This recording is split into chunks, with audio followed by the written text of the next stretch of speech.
आज का डेट है 17 तारीख है ना आज का। आज का डेट हो गया हमारा 17 अक्टूबर 2025। हम लोग किसकी तैयारी कर रहे हैं? जेटेट की तैयारी कर रहे हैं। जेटेट में अभी हमारा क्या चल रहा है? हिस्ट्री चल रहा है। ये तो हमारा हिस्ट्री है। अब हिस्ट्री में हम लोग क्या कर रहे हैं भाई? ये वाला हिस्ट्री में देखो, यहाँ पे हम लोग छुप गया है वो। अच्छा, छुप गया है तो यहाँ ये है, यही ना है। जेटेट का हिस्ट्री में हम लोगों का ये 15वां नंबर चल रहा है, ये वाला। राष्ट्रीय आंदोलन 1885 से 1947। तो इसको हम लोग कितना भाग में चार भाग में बांटे हैं ना।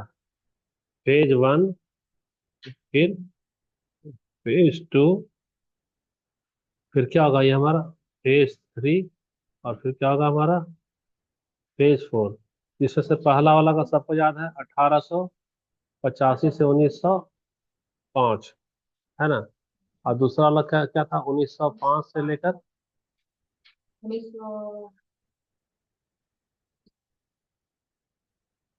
1919 है ना।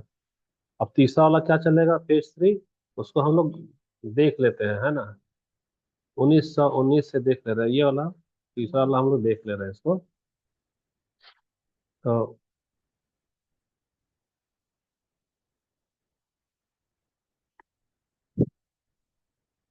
यही आ गया हमारे पास में। 1919 से लेकर क्या है हमारा, 1942 है। कौन सा तीसरा फेज, इसको क्या बोले, गांधीयन एरा। इसको बोले गांधीयन एरा। और अगर अच्छे से याद करना है, तो पहला वाला जो फेज था वो कौन सा था, नरमपंथी विचारधारा। नरमपंथी विचारधारा, है ना। दूसरा वाला क्या था, चरमपंथी विचारधारा। और तीसरा वाला कौन सा होगा, गांधीवादी धारा। कौन सा, गांधीवादी धारा। तो गांधीवादी धारा कब चला, 19 से लेकर 42 तक। 42 के बाद में मुस्लिम लीग के प्रति गांधी जी का चमचाई ज्यादा किया गया, मुस्लिमों का तुष्टीकरण के लिए। तो गांधी का युग खत्म हो गया, लोग अब गांधी पे उतना आस्था नहीं रखते थे। तो उसको हम लोग देखते हैं जल्दी जल्दी से, तो आ जाओ इस पे। हाँ देखो, इस इसमें गांधी का जो युग है, 1919 1942 में, इसको बोला गया जन आंदोलन और अहिंसक संघर्ष का युग बोला गया। क्योंकि अधिकतर आंदोलन जनता की आवाज में बदल गया, और सारा का सारा संघर्ष जो हुआ उसमें हिंसा नहीं किया गया। अब बैकग्राउंड को समझते हैं। तो बैकग्राउंड में 1919 और 1942 में गांधी का युग वह चरण था जहां भारत में आजादी को लेकर के जनता जो है सो जान चुकी थी कि हमको हिंसा नहीं करना है, शांतिपूर्ण क्या करना, आंदोलन करना है। और धीरे धीरे वह नैतिकता को ग्रहण करता था कि नहीं, हमको हिंसा का सहारा नहीं लेना चाहिए। जब प्रथम विश्व युद्ध हुआ, तो पूरे विश्व में पैसा तो खत्म हो गया, सब जगह आर्थिक संकट छा गया। साथ ही साथ ब्रिटिश लोग और ज्यादा दमन करने लगे, रॉलेट एक्ट लाए, जलियांवाला बाग हत्याकांड किए। इससे भारत की जनता के मन में गहरा असंतोष फैल गया, और वो लोग गांधी जी को अपना नेता मान करके गांधी जी के नेतृत्व में कंधे से कंधा मिलाकर आंदोलन में क्या लेने लगे, भाग लेने लगे।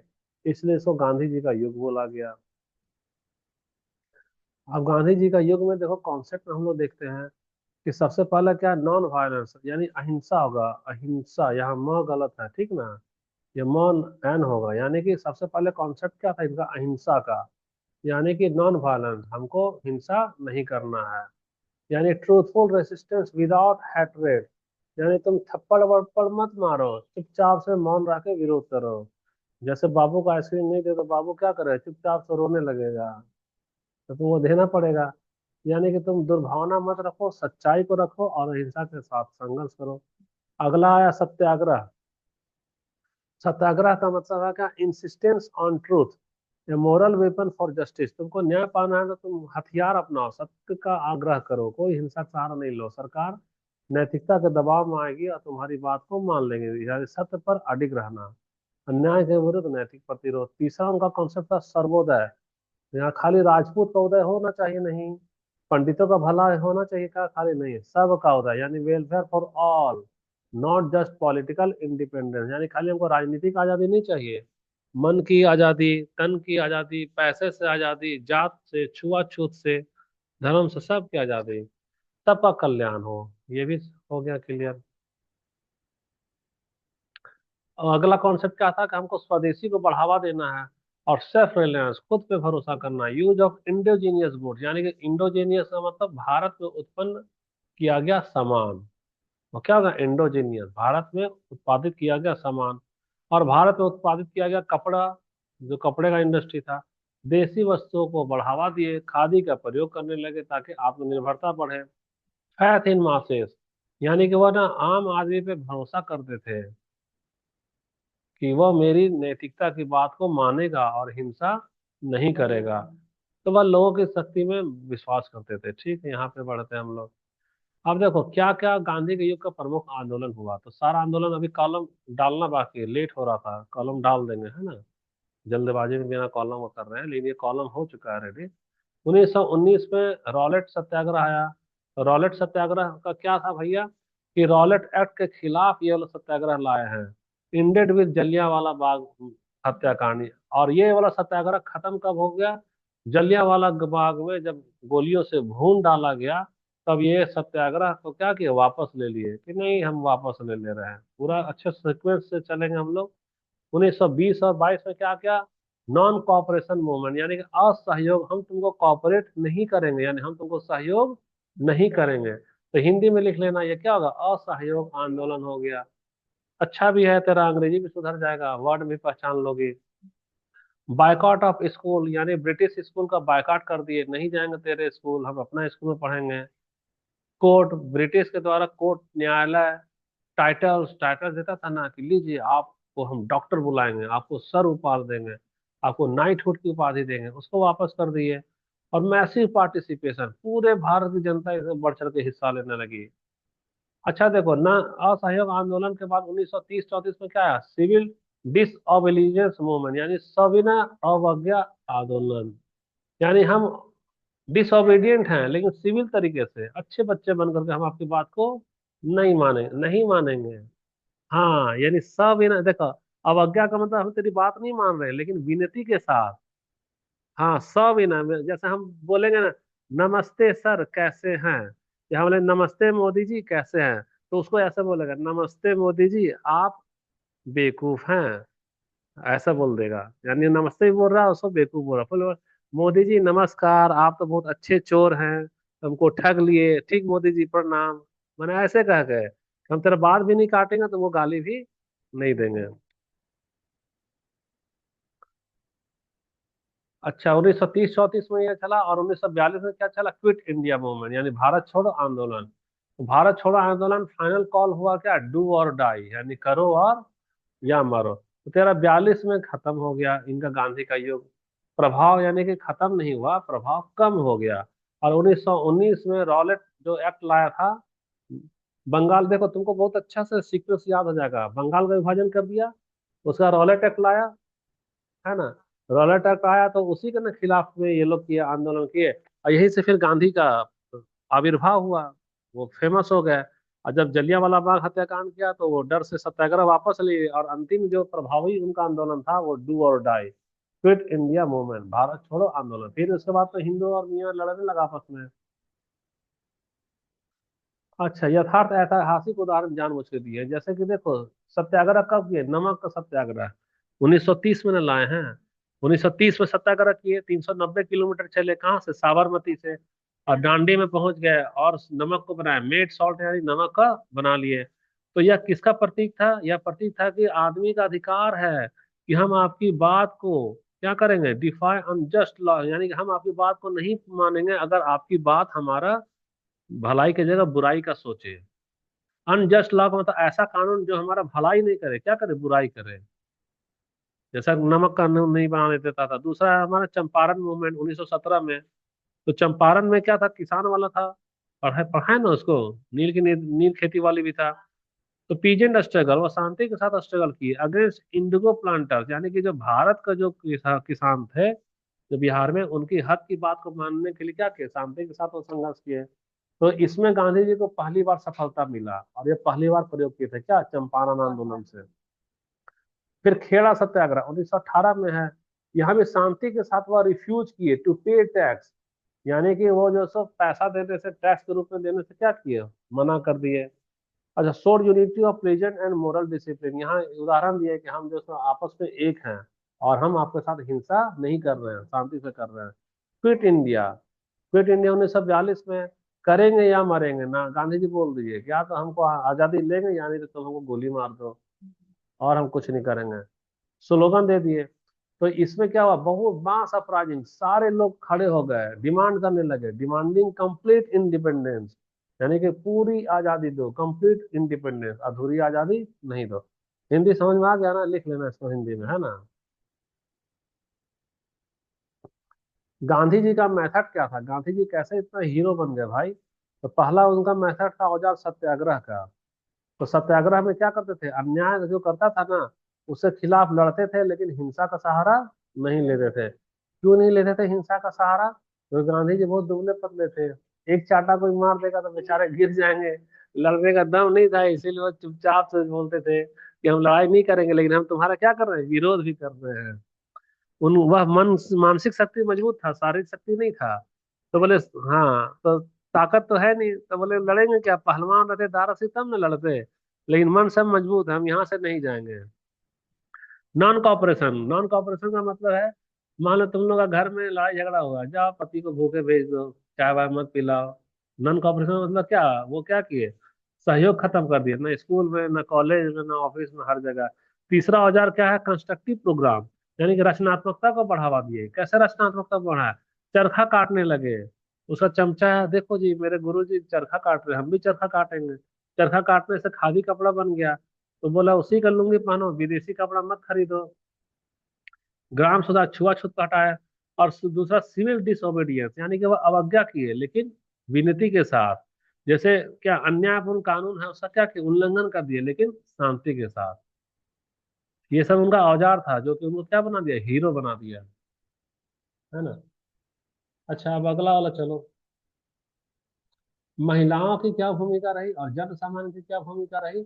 तो गांधी जी के आंदोलन जब भी चला तो इनके नेतृत्व में पहली बार भारत की महिला जुड़ गई, किसान जुड़ गए, विद्यार्थी जुड़ गए और मजदूर भी जुड़ गए। यानी सरोजिनी नायडू, कमला देवी चट्टोपाध्याय, कस्तूरबा गांधी जैसे हर कोई क्या तो बनी, प्रेरणा का स्रोत बनी, तो सब कोई जुड़ गया। अच्छा, जीवन समानता देखो, गांधीयन एक्शन और मॉडर्न पैरेलल। अभी क्या, गांधी जी बायकॉट करते थे ब्रिटिश क्लॉथ का, बोलते थे क्या कि खादी को बढ़ावा दो, विदेशी कपड़ा का बहिष्कार करो। और आज के जमाने में क्या हो रहा है, बोलता है ना मेक इन इंडिया या वोकल फॉर लोकल, यानी कि हम जो है सो विदेशी की जगह क्या करेंगे, भारत का चीज करें, यानी घूम फिर के लाख गांधी का बुराई करें।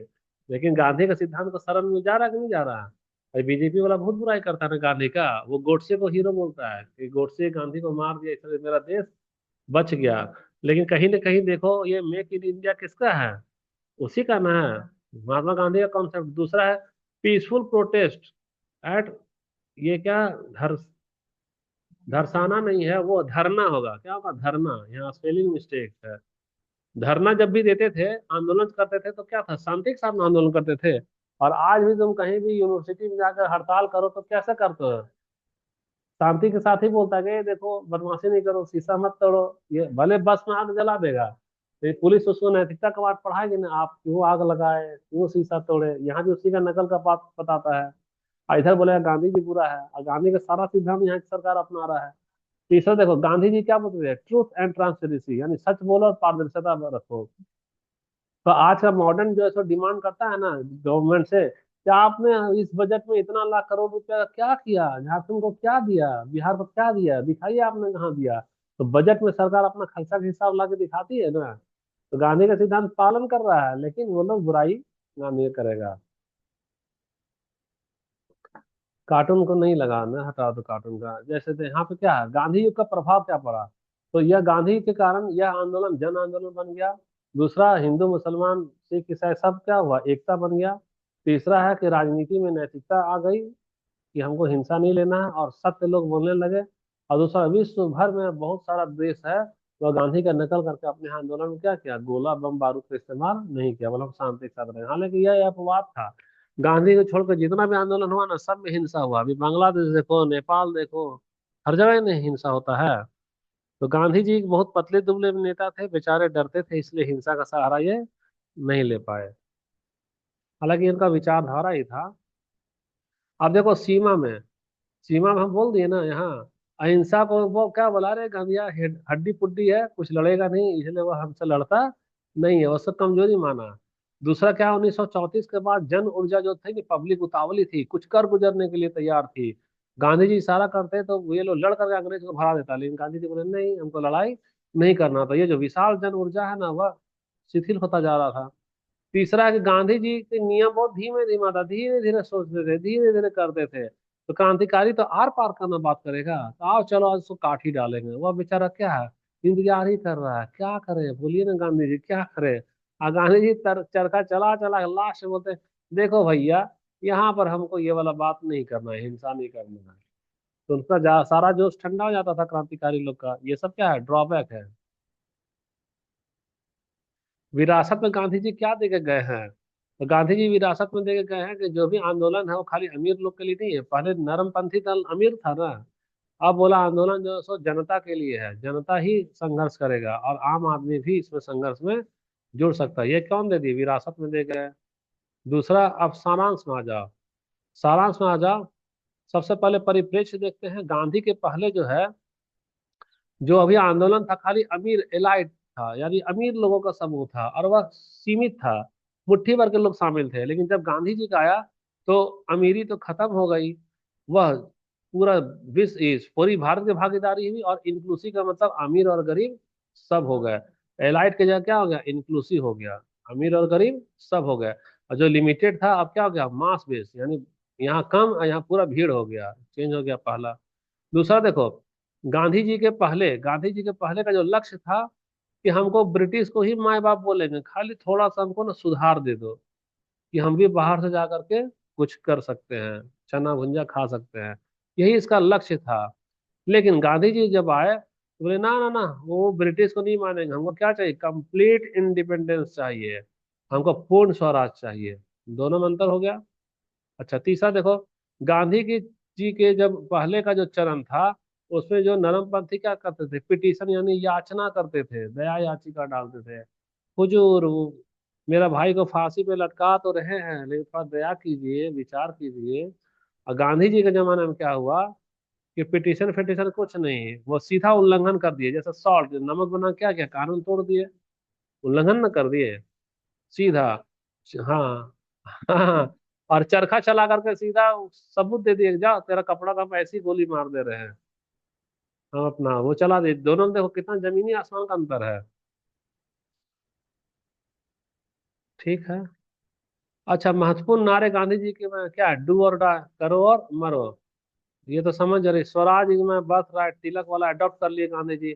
और truth and non violence are my god, मेरे भगवान क्या है, तो मेरे दो गो भगवान है, पहला है सच और दूसरा है अहिंसा। बोला गया, गांधी बोला कि हमारे दो ही को भगवान है, पहला सत्य हम बोलेंगे, दूसरा अहिंसा, जो कि कल्पना से परे है, प्रैक्टिकल लाइफ में करना मुश्किल है, प्रैक्टिकल लाइफ में करना मुश्किल है। ठीक है, यहाँ तो हो गया तुम्हारा। यूपीएससी वाला ही नोट्स है, इसलिए अंग्रेजी अंग्रेजी का दे दिया है ट्रांसलेशन की।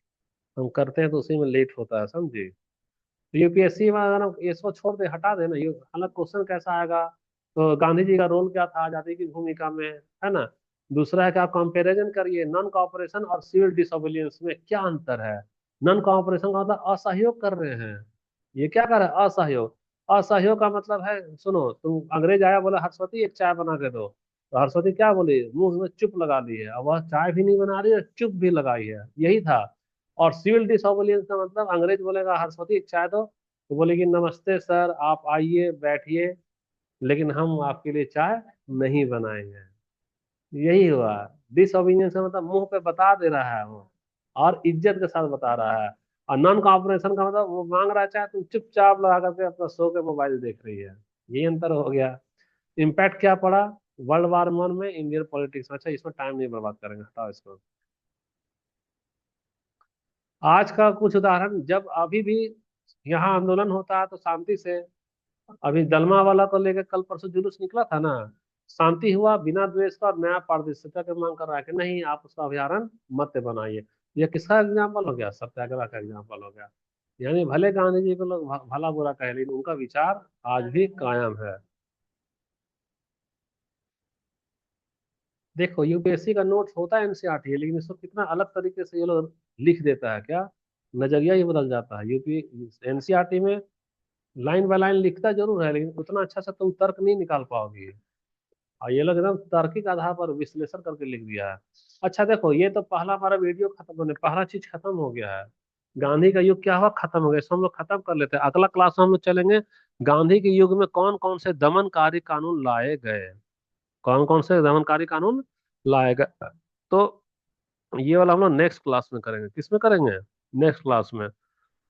अभी हम लोग ज्योग्राफी को स्टार्ट कर लेते हैं, है ना। पेज नंबर 13 लिख लो, खाली यहाँ वाला 13 याद दिला देना है।